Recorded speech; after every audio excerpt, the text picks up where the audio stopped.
All right, ladies and gentlemen, what you see before you going up on eBay's classic website for no reserve and starting off at $1 single and selling to the highest bidder is the ultimate must-have dune buggy Manx style. This is not an original Myers Manx. I've had plenty of Volkswagens and Volkswagen dune buggies. A lot of people think that they have a Myers Manx and they don't, because that's all they know. And a lot of them are reproductions or kits or clones, because there's over 400 different manufacturers that actually wound up putting Myers Manx out of business, but now they're back in business with different models. But what a lot of people do is they put the emblems on and they think that they actually have a Myers Manx, and there's a couple ways to tell, and I'll do another video on that some other time. But the difference between this Volkswagen dune buggy, which it is powered by a Volkswagen, and other Volkswagen dune buggies out there is the top speed, folks. No BS. I've GPSed this car and I've had it up to 93 miles an hour. That's no lie. And like I said, this is powered by a Volkswagen, but this is powered by a Volkswagen with a turbocharger. Yes, this is turbocharged, folks, and it gets up and scoots. My guesstimate is this will do 100 miles an hour depending on your weight and who's in the car. I did it with a full tank of fuel, so I think with the right temperature setting actually, and you know, where you're at in your elevation and maybe setting your carbs, there's no doubt in my mind it will do 100 miles an hour. I backed off, I was running out of road, but it gets up there very, very quick. Car probably weighs, in my opinion, somewhere between 12 and maybe 1,300 pounds. That's just a guesstimate. I've never had it weighed. But the great thing about this, folks, is it's a blast to drive. I've had plenty of Volkswagens. I've had numerous Volkswagen motors, from, you know, 1500cc single ports to obviously turbochargers and 2276s.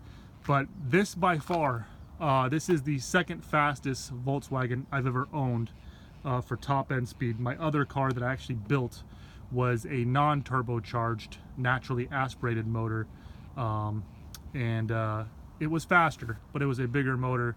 But this thing gets up and goes. It's faster than the Razors and the Dunes top end, and it's perfect. So let's go ahead and fire this bad boy up. I want to show you a couple things here.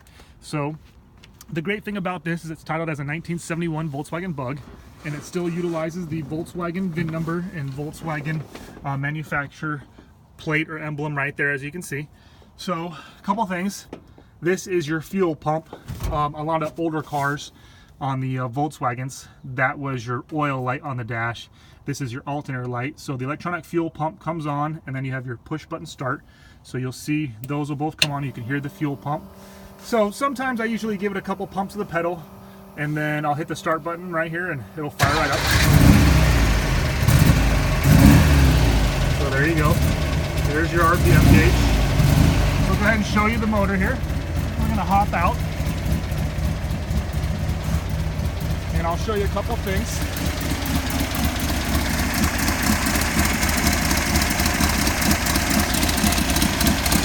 So there's the turbocharger.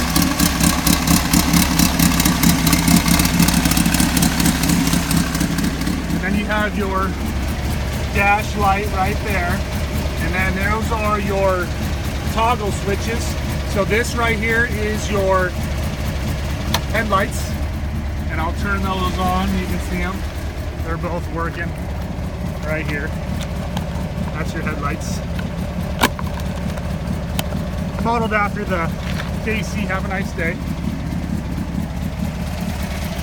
And then right here for your accessory lights, the middle one, that turns on that strip. And then right here is your LED lights. Go ahead and turn those down below for your lighted whip. You have two lighted whips right here and right there. So I'll turn those off, folks. Let me go ahead and turn off the car. So right here you have two toggle switches, or dummy switches, but they're already plugged in. You just got to hook up your accessories. So if you wanted to put any type of off-road light bar, you can put an off-road light bar right here if you wanted to, or one up top right there, and vice versa. You could put the pod lights, the single individual pod lights, or some pod lights up there right next to the rear view mirror. You have your full roll cage right here, and then your roof. And then the roll cage, the body's built around the roll cage, so it keeps you nice and secure. And then some very, very cool features on this is this has the upgraded Corbeau seats, Corbeau racing seats. These are very, very expensive, but these are actually 4 inches wider, folks. They're not the standard regular suspension seats. So these are like the upgrades they put in the Razors or the Can-Ams, but they're low back bucket seats. Will accommodate someone for the width-wise. That's why they're made for about 300 pounds on each side. I'm 6'2", weigh about 210 pounds, and I fit in the car extremely well. I have plenty of headroom up here, and the great thing is you can be about 6'6", and you'll fit in the car absolutely perfect. You know, you have room back there for some kiddies if you have like little kids or you want to take them for a little spin around the block. They have to be kind of small, but you can remove this back seat and you can use it for like storage or put a cooler back there, or put some type of stereo back there, you know, the amps down below, and then you can put your speaker pods right here like a boat, like with the towers on the boats. But the great thing about this, folks, like I said, is it's street legal. It's a blast to drive. The thing is super quick, and the great thing is you don't need a trailer, folks.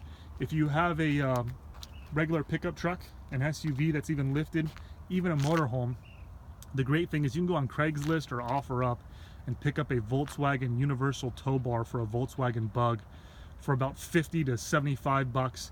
Brand new, they're about 120, and it's just two cotter pins, one down there like with the tow strap or the tow bar, and or the tow hook, I'm sorry, and you just hook it right up. You throw this car in neutral, folks, and you can tow this for 100,000 miles. There's no drive line to disconnect.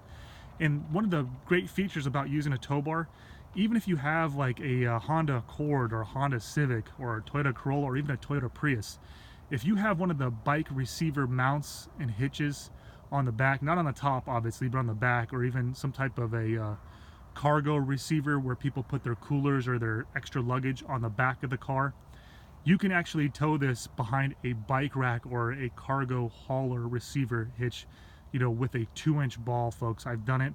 I wouldn't recommend going obviously long distance across the country, but there's no tongue weight, and all you have to do is go to your local AutoZone or Checkers or O'Reilly's, Pep Boys, even Home Depot, and you can actually buy the kit for the taillights and mount it on top here of the roof to, you know, tow taillights for 19 bucks, or just run your wire there and hook it back in. But that's what I do. I mean, it's super, super simple, but it's street legal, folks. You can hop on the freeway.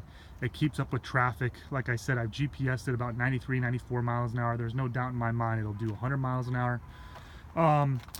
So let's touch a little bit on the motor here. So Volkswagen motors, I've been around them since I was, you know, 14, 15 years old. I've had plenty of them.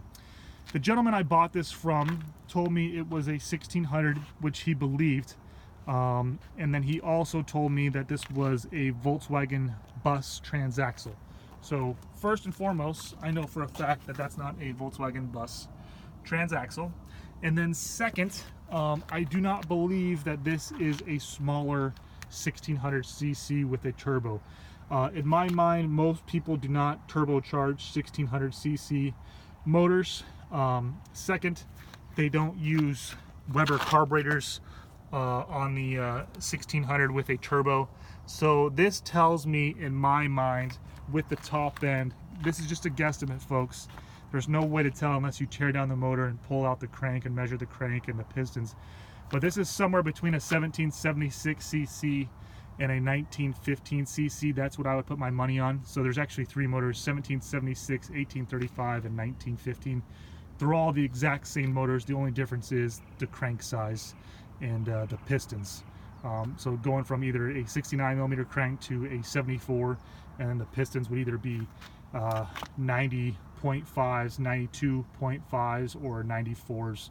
So that's the real main difference between those 3 motors. But with a top end speed, I just don't really think it's a 1600cc. But it is a dual port motor. It has a couple nice little features. You have the upgraded breather system right here, which that is right there, and that goes down into the valve covers right here, all the way back to the oil filler neck right there, and it's on both sides.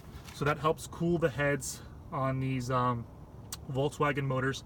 That actually has the upgraded Volkswagen valve covers. Those are bolt-on. It utilizes a Volkswagen oil filter. I'd say about 80% of these Volkswagens don't even have an oil filter. That's an upgraded kit. They just use a screen down below, so that's very, very nice.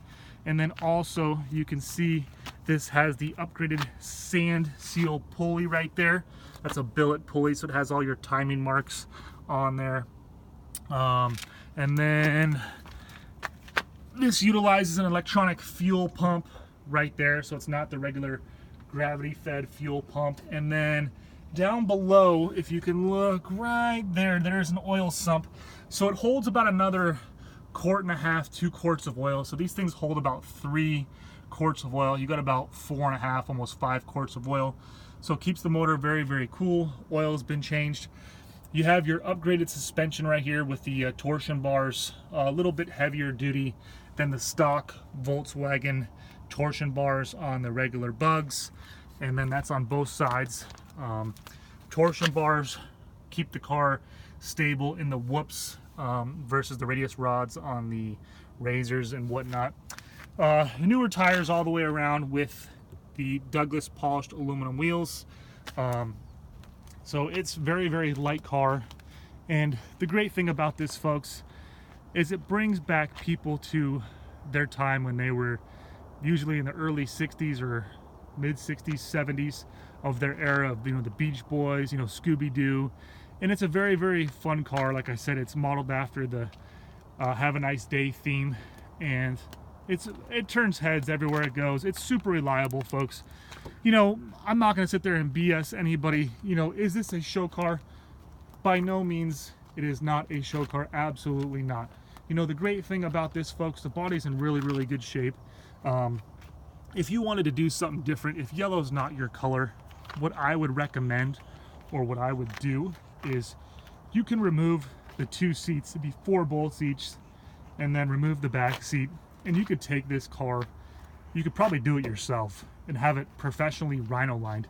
It'd be a lot cheaper than a paint job. My guess is probably somewhere, honestly, I wouldn't pay more than about $500 or $600. It'd probably take someone literally maybe 2 hours. I don't even know if you'd have to even sand the car, and that would just put the rhino line over it. I mean, you can do all black, or like a flat black, do the roll bar, and that way it's all scratch proof. I mean, you can take it and you'd have an absolutely flawless black or matte black, or you can even do yellow or any color. But I think if you're going to do the whole entire car, take it to someone to rhino line it, and like I said, you put a couple trash bags or disconnect the front headlights and remove the seats and just spray the whole car with the standard rhino line, or you could actually put powder coat if you wanted to. But it's a no reserve auction, folks, and like I said, it's extremely fast. This thing's faster than some of the new razors that are out there. I mean, I don't think the new Type S razor that's $28,000 goes 95 miles an hour. I know the Can-Am X3, I think those top out about like 85, 86. So you're getting a car that's still on the road, folks. And another thing, Volkswagen, just think about this for 1 second. You want to go spend $30,000 for a razor, that's fine, I get it. But when was the last time you saw a razor with 10,000 miles? I've never seen a razor with 10,000 miles. When was the last time you saw a razor with 6,000 miles? This is a Volkswagen, it's a car motor. It's been on the road since obviously 1971, but these things are virtually bulletproof. You just change the oil, add your fuel. I run premium, and then you just gotta mess with your carb depending on your elevation. It's tuned down here for Arizona, but you gotta think, okay, if you're at higher elevation, you're gonna need a little less air, a little bit more fuel. Lower elevation, you're gonna need less fuel, a little bit more air. They're very, very easy to work on. These things are bulletproof. You can get parts everywhere, Checker, O'Reilly, AutoZone. There's no belts to change. There's no ECUs to flash. It's just basically old school carburetor. Turn the key, add some fuel, and take off, change your oil. You don't have to worry about wearing a helmet out in the dunes, because this car, it's over 1,000 cc's. So what I would do, like I said, is I'd bid my max bid. It's a very, very fun car. The hot setup now is if you don't want a Volkswagen, you can put a Subaru motor in there, and you can have a 300 horsepower Subaru motor that you can pick up all day long for $1,000 bucks. It's a no reserve auction. So if you have any questions, email me. Thank you and good luck.